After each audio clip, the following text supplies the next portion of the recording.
Mechanic makes custom legs for disabled girl. Next day, she arrives in a private jet. It was a cold autumn morning in Ohio, and the sound of metal clanging echoed from a small auto shop on the corner of an old industrial street. Inside, Jake Turner, a 32-year-old mechanic, worked tirelessly under the hood of a rusty pickup truck. His hands were rough, covered in oil, but his eyes carried warmth, the kind of calm that comes from a man who's used to fixing more than just machines. Jake had a reputation in town. Honest, hard-working, the kind of man who'd repair a stranger's car for free if they couldn't afford it. What few people knew, however, was that Jake also spent his nights in the back of his workshop, working on something far more meaningful than cars: mechanical prosthetics. Years ago, a car accident had taken his younger sister's ability to walk. Since then, Jake had taught himself engineering and robotics from online videos, salvaging parts from old cars to create custom leg prosthetics for children in need. Scene 1. The Encounter.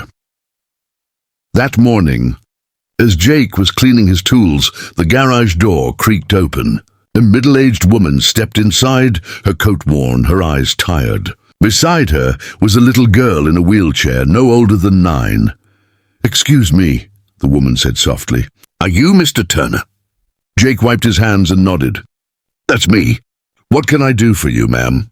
The woman hesitated, then said, "My daughter's name is Emily. We've been to every clinic in the state. The doctors said she might never walk again. Someone told me you help people." Jake crouched beside Emily. She was shy, her small hands gripping the armrest of her wheelchair. "Hey, kiddo," he said gently. "What happened?" Emily's voice was barely a whisper. "I was born this way. My legs never worked right." Jake looked into her mother's eyes and saw years of struggle, love, and exhaustion. He smiled softly. "You came to the right place." Scene 2. The Workshop of Hope. Over the next few days, Jake began working on a new pair of custom mechanical legs designed specifically for Emily. He measured every inch carefully, using parts from old motorcycles, carbon fiber rods from scrap, and precision mechanics from broken car engines. Emily would visit the workshop after school, watching him work with fascination. "You build legs like you fix cars," she said one day. Jake laughed. "Well, engines help people move too, just in a different way." They spent hours talking about cars, stars, and how someday Emily wanted to run in a park, just once.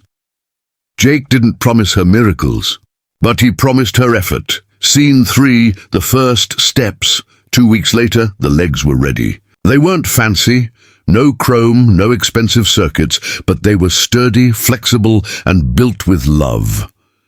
Jake helped Emily stand. For a second, her small frame wobbled. Then, trembling but determined, she took her first step. Her mother gasped, covering her mouth. Emily's eyes filled with tears. "I'm doing it," she whispered.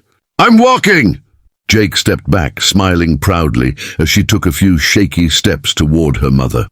It wasn't perfect, but it was real, and it was more than anyone had believed possible. That night, Emily hugged him tightly before leaving. "Thank you, Mr. Turner," she said. "One day, I'll come back and help you fix cars, too." Jake chuckled. "I'll hold you to that, kiddo." Scene 4, the silence before the storm. The next morning, Jake arrived at his shop as usual. The small parking lot was quiet, except for a few regulars dropping off vehicles. But there was a strange feeling in the air, as if something big was about to happen.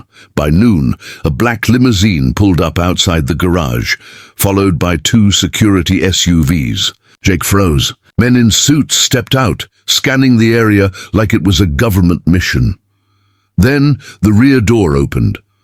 Out stepped Emily, wearing a beautiful dress and walking perfectly on the legs Jake had built. Her mother followed, smiling proudly. But what stunned Jake was the tall woman who came next.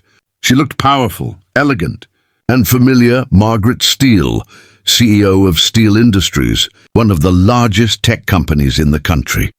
Jake blinked in disbelief. Scene 5. The reveal. Margaret walked toward him, extending her hand. Mr. Turner, I believe you're the man who gave my niece the ability to walk again. Jake stood speechless. Your niece? Yes, Margaret said, smiling warmly. Emily's father was my brother. We've been looking for a way to help her for years. None of our technology worked, and yet you, a small-town mechanic, did what a team of engineers couldn't. Jake rubbed the back of his neck awkwardly. I just fixed what was broken, Margaret chuckled softly. You didn't just fix a machine, Mr. Turner, you fixed a life. Then she said the words that changed everything. I want to hire you, full-time. Come work for me at Steel Industries. You'll have your own lab, your own team, whatever you need. Jake stared at her, stunned.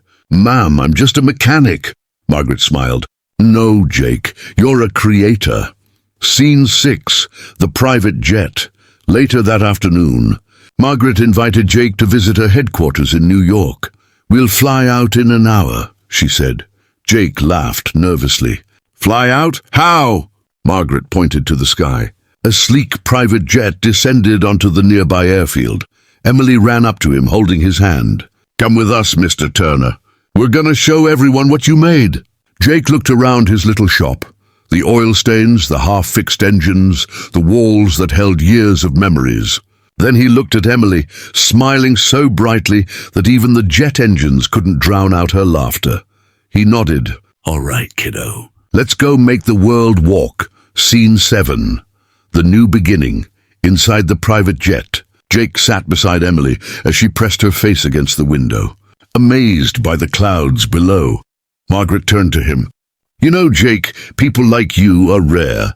You didn't wait for recognition or funding. You just cared. Jake smiled softly. Sometimes, ma'am, people don't need charity. They just need someone to believe they can do more. Margaret nodded. Then let's make sure your belief helps thousands of others. From that day forward, Jake Turner wasn't just a mechanic. He became the lead designer for Steel Mobility Division, creating affordable prosthetics for children world with Scene 8, The Legacy. A year later, at a global conference in New York, a large banner read, Hope in Motion, powered by Jake Turner. Emily stood proudly on stage beside him, running and dancing freely with other children who now had custom legs of their own. Jake's hands were still rough, still covered in grease sometimes, but now they built miracles instead of engines. When reporters asked how it all started, Jake just smiled and said, with one little girl who believed she could walk, and a mechanic who believed she already could. Moral of the story. Kindness doesn't need wealth or fame, just the courage to care. Sometimes, the smallest act of compassion can build something that changes the world forever.